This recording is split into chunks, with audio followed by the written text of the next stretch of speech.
Memorias de la Comunicación.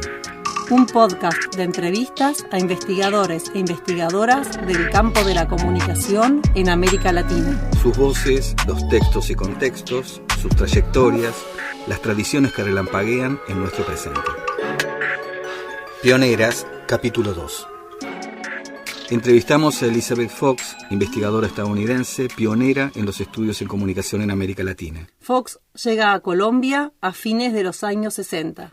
Allí participa en la fundación de los estudios sobre la estructura de los medios, las desigualdades en la circulación de los flujos informacionales, la penetración estadounidense en la región y las políticas nacionales y regionales de comunicación. En los inicios del campo comunicacional, Fox ha jugado un rol clave como organizadora.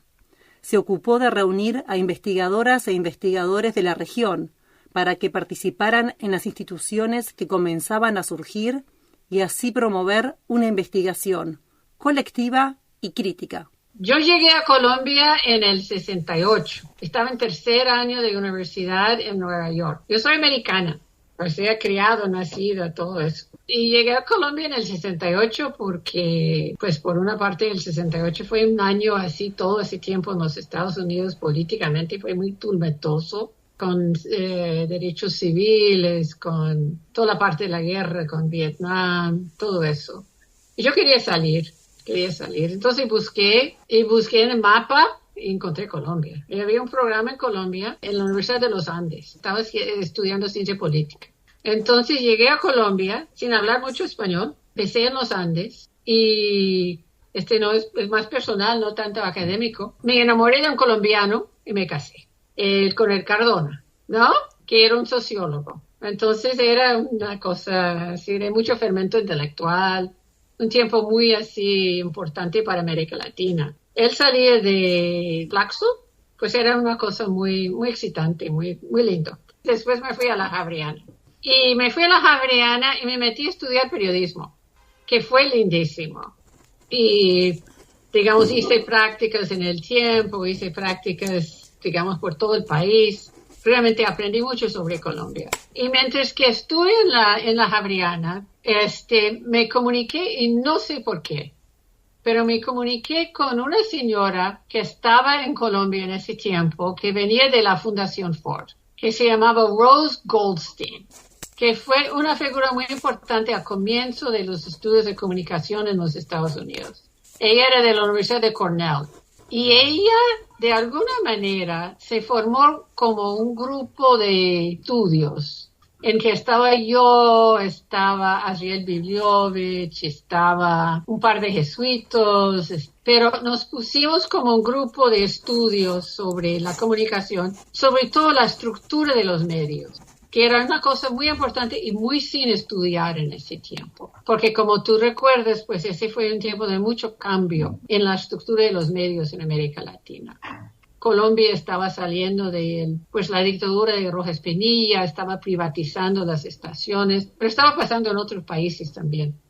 Entonces, yo hice un estudio como para mi tesis, hice un estudio sobre las nuevas leyes de política de comunicación de medios en Colombia, que se enfocó mucho sobre cómo se organizaba la televisión.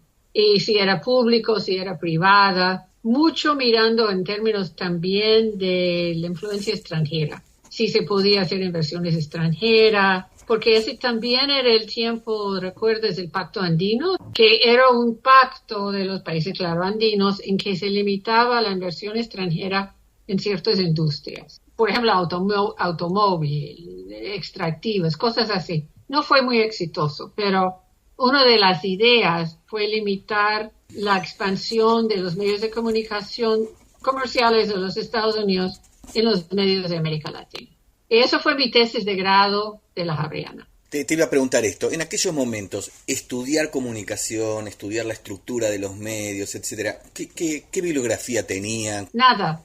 O sea, por eso era tan importante ese señor de la Fundación Ford, porque sí había ese tipo de estudio en los Estados Unidos. Estaba empezando a indagar sobre los medios. Estudios pioneros sobre los dueños de la televisión, cómo formó la radio, que fueron estudios que se hicieron en los años 40, 50. pero no había sobre América Latina. Entonces, mis fuentes eran las fuentes primarias, o sea, la legislación, las entrevistas con los congresistas, con los empresarios, con la gente de la televisión educativo.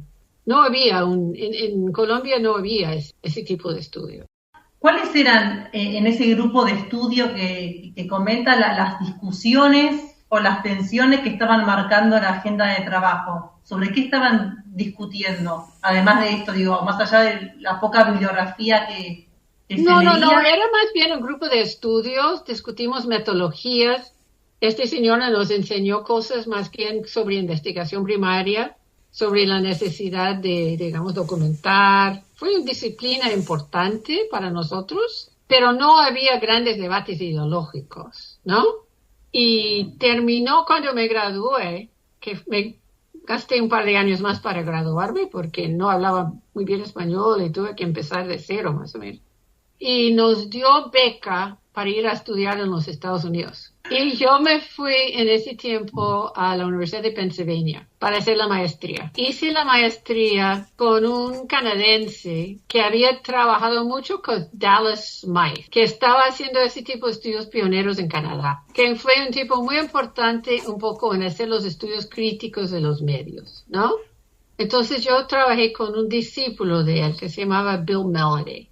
Hice un año y medio en Pennsylvania y desarrollé más mi tesis, pues ya con el rigor un poco de un estudio académico, digamos, de la universidad allá. Eso fue la base del libro que publiqué con Luis Ramiro Beltrán, porque volví a Colombia, claro, mi marido era colombiano, ya tenía un hijo colombiano, y me fui a presentarme a Luis Ramiro Beltrán, que estaba en ese tiempo trabajando con los canadienses. Estaba buscando trabajo, básicamente. Y él estaba recién llegado de Michigan, donde él había terminado el doctorado, y estaba trabajando con IDRC, que son los canadienses, el CID, ¿no? El Centro Internacional de Investigación para el Desarrollo, que terminó financiando mucho de la investigación en América Latina, porque fue el programa que desarrollé, ¿no?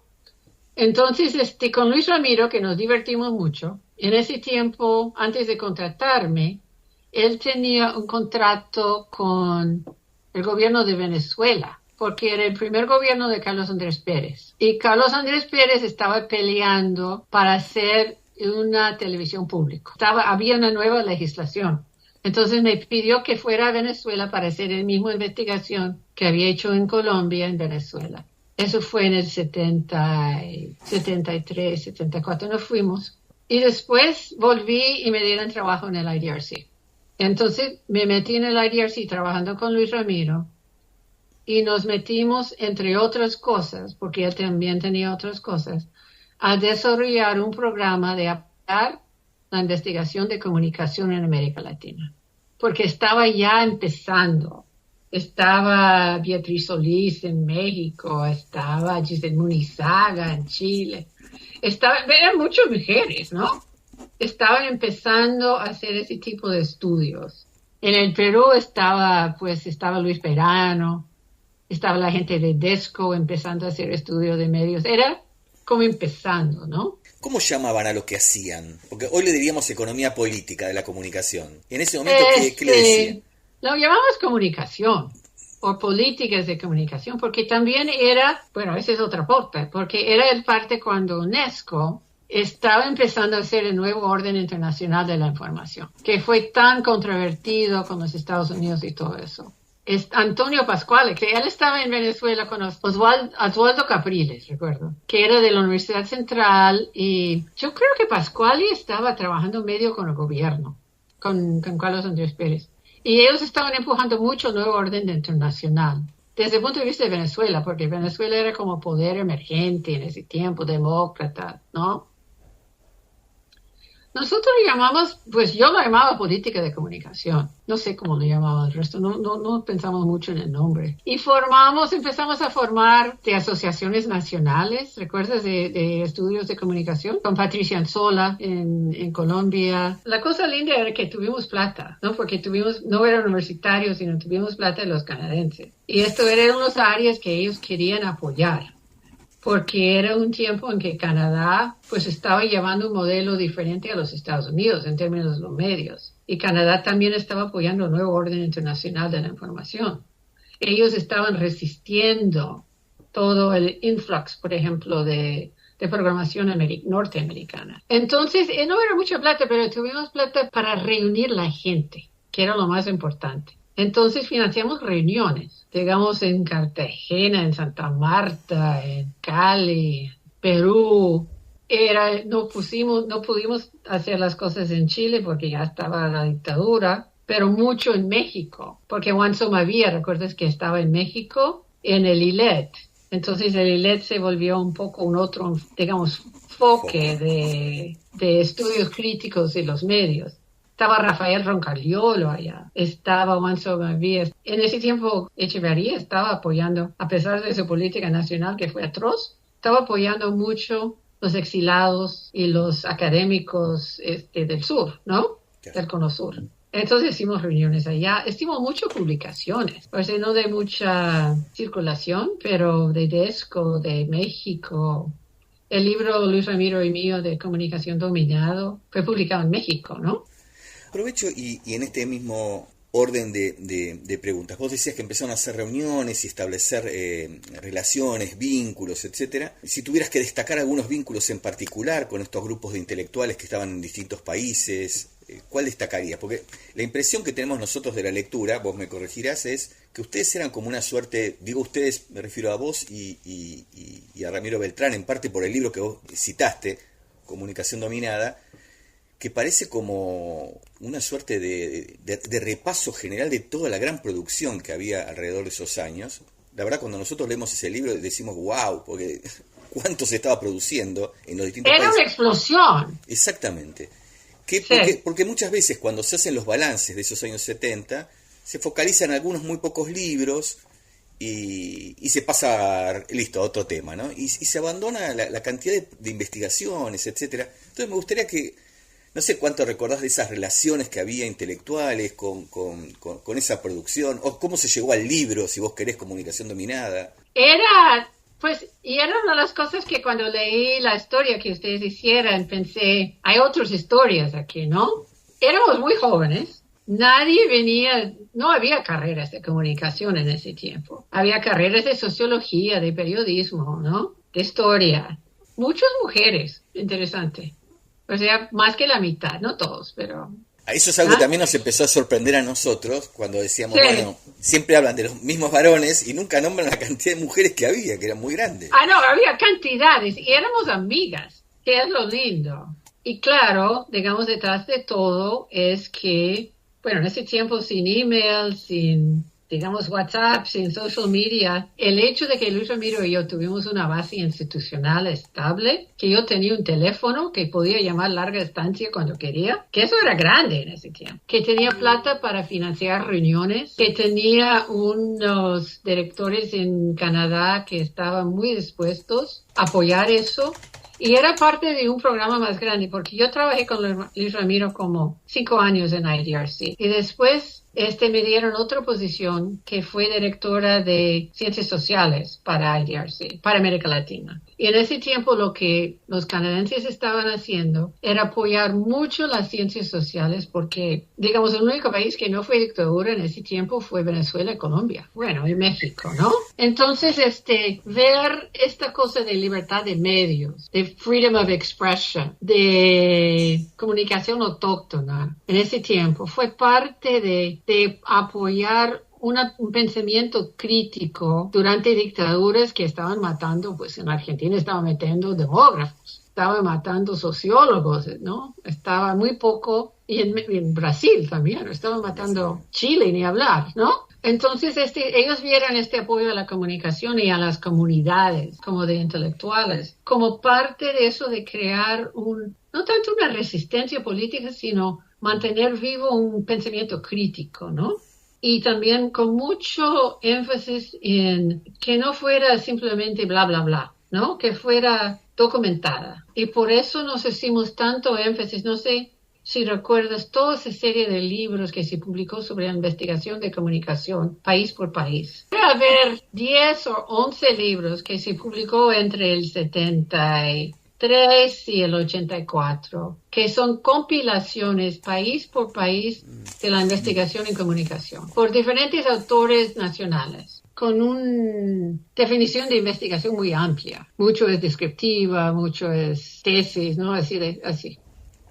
Nos interesa eso que dijiste. Una es el lugar de los canadienses, que no lo teníamos en el mapa eso. Y la otra, esto que decís de que querían hacer una denuncia como documentada. Y eso me parece que está muy reflejado en varios trabajos, pero sobre todo en esto que comentábamos recién de comunicación dominada, sí, donde, digamos, no es solamente una denuncia general sobre el imperialismo norteamericano o estadounidense, sino más bien presencia, grados de concentración, de penetración. Sí. Eso está destacado y es interesante. Porque en ese tiempo también tienes que ver que había como otro hilo que comenzó en Chile, que fue la de Armand Matalá, que fue parte del grupo, pero no parte del grupo, porque era mayor, vino de Francia, tenía unas como relaciones más bien católicos por ahí, y estaba más, recuerdo, con Ariel Dorfman haciendo como leer el Pato Donald, ¿no? Y estaba más enfocado en el contenido, que es interesante, es otra cosa, ¿no? No la estructura. Y él fue parte del grupo y no parte del grupo, porque el otro financiador en ese tiempo fue la Fundación Friedrich Ebert. Pero Friedrich Ebert también fue un jugador como marginal, pero importante en ese tiempo. Pero los de Friedrich Ebert un poco y los católicos más bien miraban eso bajo el lente de la Guerra Fría, ¿no? Era un poco la cosa de los rusos contra, digamos, el mundo libre, ¿no? Para ellos era un poco esquizofrénico la parte de el nuevo orden internacional de la información, porque ellos querían un poco el free flow, el flujo libre de la comunicación, y veía en los modelos europeos y rusos más bien una cosa de control estatal. Y los latinoamericanos iban por otro lado. No estuvimos en ese debate, estuvimos en el debate más enfocado en la política nacional latinoamericana, de democratización, etcétera. Vos has escrito también balance sobre eso, pero si tuvieras que hacer ahora un balance de esa parte de esa experiencia, de esos debates sobre políticas nacionales de comunicación, de las propias investigaciones, interesaría saber, bueno, ¿cuál es tu balance de toda esa experiencia, con sus aspectos de alcances positivos, etcétera, y con sus límites también, ¿no? Bueno, balance en términos de realmente tener una influencia sobre las políticas de comunicación, yo no creo que tuvimos mucho éxito. O sea, había momentos de éxito en diferentes países cuando había un apoyo político fuerte. Por ejemplo, la primera administración de Carlos Andrés Pérez, un poco. Pero si no, yo creo que la presión del sector privado en términos de expansión de medios, que fue feroz, y fue, digamos, interesante porque fue como antes de que se desarrollaran las industrias culturales latinoamericanos. O sea, estaba empezando a hacer las telenovelas, bueno, cubanos siempre de radio, pero mexicanos. Estaba el Globo formando bajo la dictadura en Brasil, ¿no? Estaba Televisa formando en México. Entonces, la fuerza comercial de estas entidades, ellos terminaron siendo los que peleaban con los gringos, ¿no? Porque era mercado. Y finalmente se hicieron alianzas. Entonces, yo no diría que se perdió, pero, digamos, estuve ahorita en Barranquilla, en Colombia, en la Universidad del Norte, y di una charla sobre estas cosas. Y alguien dijo, pero sí, para nosotros fue importante esos debates porque nos ayudó a hacer ciertas protecciones a la industria nacional, ¿no? Que el X% tenía del contenido que tenía que ser nacional. Que es importante, ¿no? El problema es que, digamos, simplemente por ser nacional no quiere decir que sea bueno. O sea, hacemos las mismas cosas en cualquier país, en la televisión comercial, ¿no? Entonces, fue importante, sí, para apoyar las industrias culturales nacionales, pero se confundió también mucho con el debate internacional. Digamos, del free flow, de nuevo orden. Eso es como que se diluyó. Diluyó, sí. Sí, y también la otra cosa que es más complicada, y todavía no lo tengo claro en la cabeza, no lo voy a tener nunca, pero yo creo que un poco el hecho de que la investigación crítica, los nuevos intelectuales en América Latina empezaba a ver mucho más por el parte del contenido, que es súper importante, pero más a la Walter Benjamin, ¿no? Gente como Jesús Martín, ¿no? Gente como, digamos, pues la que salió mucho de Matelar. Decís, por ejemplo, lo que es análisis ideológico, estás pensando en eso. Ajá. Que es muy lindo, es muy fascinante, pero no tiene una aplicación política. O sea, puede ser que lo tenga. Digamos, esos son debates más arriba que yo. Toda esa zona, por ejemplo, Frankfurt no era una lectura que te interesara. No, leímos a Frankfurt. Sí, sí. Lo leímos, y Adorno, y todos eso lo leímos como grupos de estudio. Pero era un poco, ¿qué hacemos con esto?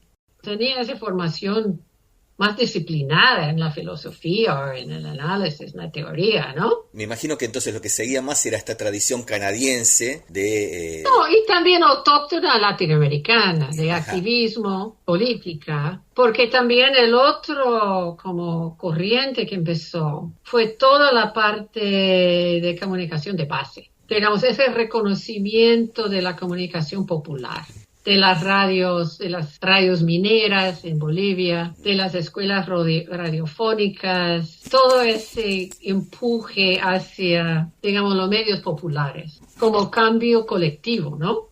Entonces no era tanto mirar la estructura legal o la política, sino la mirada como que se enfocó más, uno sobre el contenido y el otro sobre la comunicación más colectiva, más popular. No sé si compartís eso, pero tenemos como una idea de que esa deriva hacia la comunicación alternativa, comunitaria, popular, estaba muy vinculada con el fracaso de las políticas de comunicación. Fracaso en términos de no implementarlas, digamos, ¿no? Exacto, pero fue como paralelo. Fue diferentes personas. Fue como una generación un poco después, o una generación diferente, ¿no?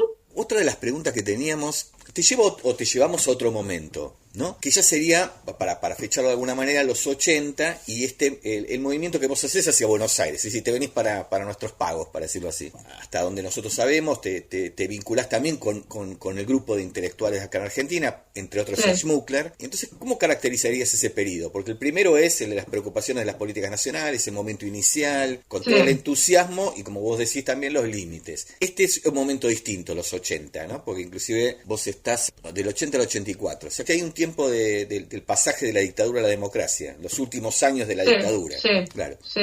Pero tienes que recordar que también mi trabajo era regional. Entonces, desde Bogotá yo cubría toda la región. O sea, no era solamente Colombia, yo viajaba mucho. Entonces, yo viajaba, digamos, a Argentina, a Brasil, a Chile, a Perú, a México. Yo cubría, porque eras el representante regional. Entonces, cuando llegué a Argentina, mi argumento para llegar a Argentina era básicamente que estaba pasando toda mi vida en un avión y nuestro trabajo en ese tiempo principal era en el Cono Sur. Entonces, yo me había divorciado, estaba sola, tenía 2 hijos chiquitos, entonces, y Colombia estaba volviendo súper violento. Era la época de los narcos así en la calle. Entonces, y Argentina con dictadura y todo, para mí fue súper pacífico, ¿no? Yo hice el mismo trabajo. El periodo más brutal de la dictadura ya en los 80 estaba... No, era brutal para los otros, pero yo gringa, con protección canadiense, con una cara de que no sabía nada. El trabajo en Buenos Aires se siguió igual, apoyando a los centros independientes. A Claxo trabajé mucho con Claxo, trabajé con el Ditela, había una serie de centros que eran como los pocos centros ciencias sociales que quedaban. Apoyamos sí mismo a Alfonsín. Formamos un grupo en Claxo de comunicación y cultura con Schmuckler, con Oscar Lande, más hombres que mujeres en Argentina, ¿no? ¿Hay algún cambio que se empieza a advertir en esos años 80? O por lo menos nosotros lo registramos en los textos, ¿no? Como Sí. Nosotros le decimos un desplazamiento de los estudios de comunicación, ¿no? Sí, había. Y había más mirando como movimientos sociales y comunicación y democracia. ahí es donde empecé a escribir más sobre eso. Bien, como una revisión crítica también de ese periodo anterior. Sí, pues no era una evolución natural. Y también yo creo que fue el contacto con los intelectuales del Cono Sur, del Uruguay, de Chile en ese tiempo, de Argentina mismo, de Brasil, que estaba pensando en reconstruir la democracia, el papel de la sociedad civil, el Estado, la naturaleza del Estado, ¿no? Fue esa influencia más. Y a partir de esos años, nosotros tenemos registrados trabajos tuyos sobre medios también, inclusive, si no me equivoco, estoy viendo acá, telenovelas, sí, también. Sí, pero ese fue el título más que el contenido. Más que el título fue eso. Claro. No, en el 84 me salí de Buenos Aires, me casé con un periodista norteamericano y me fui a París. Y estuve 5 años allá, y mientras que estuve allá trabajando con Rafael Roncagliolo en Desco, en Perú, en Ililet, en Perú. Me financiaron un estudio, los alemanes, para hacer las políticas comparativas de América Latina. Y eso fue la base de ese libro, de políticas de comunicación en América Latina, que es más bien un repaso histórico. En relación con esto que usted comentaba del grupo de mujeres, ¿no? Que eran muchas las que estaban trabajando, que eran amigas, había dicho, y es verdad que nosotros con Santiago damos clases de teorías de la comunicación, ¿no? En América Latina, y en general, actualmente cada vez menos, pero hay una tendencia a hablar de los padres fundadores, ¿no? Y se da toda una suerte de bibliografía más relacionada con los hombres pioneros y un poco invisibilizado. En ese momento, ¿cómo era trabajar en un campo comunicacional que se estaba gestando, que estaba surgiendo, y el rol con sus pares mujeres? ¿Había obstáculos? Digamos, por ser mujeres. Si encontraron límites, obstáculos. No nos dimos cuenta. O sea, las mujeres en ese tiempo eran las figuras, con excepción, claro, pero eran las figuras fuertes. Mi amiga Patricia Anzola en Colombia, Beatriz Solís en México, cuando tú hablabas de México, pensabas en ella. Recuerda que hicimos un trabajo también sobre Fátima Fernández. Ay, Fátima Fernández, claro, en México. Era la que manejaba las cosas. Giselle Munizaga en Chile era la única escribiendo sobre comunicación. Pues estaba Matelara haciendo sus cosas, pero cuando yo salí de los Estados Unidos no estaba tanto la cosa de mujer. Era más bien racial, era la antiguerra. Nosotros nos sentamos, que éramos encargados de todos. Era como otra época, ¿no? Y el problema de poder era más un problema de clase. En estos últimos años, supongo que también, en otros países también, pero se han dado muchos debates, inclusive a veces sobre los programas de estudio. Nosotros que damos teoría, algunos estudiantes, sobre todo estudiantes, mujeres, nos decían, bueno, pero no hay mujeres en el programa. Y a partir de ahí es que nosotros empezamos a decir, bueno, vamos a buscarlas. A buscar, sí.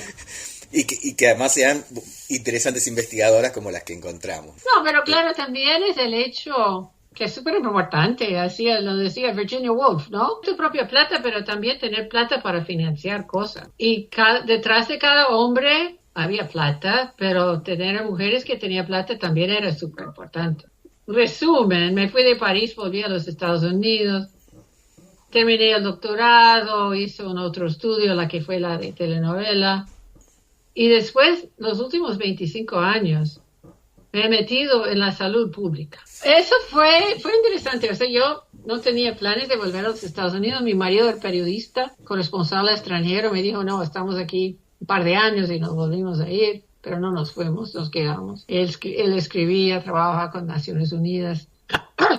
Tenía que tener trabajo. Me metí porque pues la salud, siempre me había interesado la salud pública, que es básicamente comunicaciones. Es comportamiento, es información, es recursos, es mucha cosa. Tenía mis hijos, tenía que educarlos.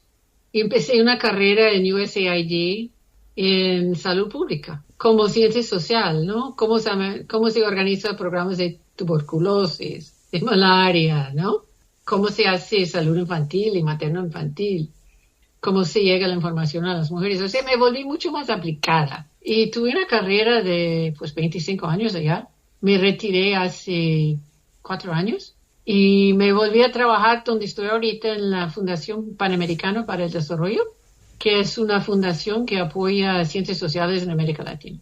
Entonces estoy divirtiéndome un juro, trabajando más en programas de democracia, transición de democracia, migración, paz y justicia, como derechos humanos y democracia. Memorias de la Comunicación. Es un podcast destinado a estudiantes, profesores, periodistas y a quienes sientan curiosidad por conocer qué hicieron y qué hacen los estudios de comunicación en Argentina y América Latina. Este capítulo forma parte de la serie Pioneras. Fue ideado y producido por Yamila Eram y Santiago Gándara. La postproducción estuvo a cargo de Camila González Giovinazzo.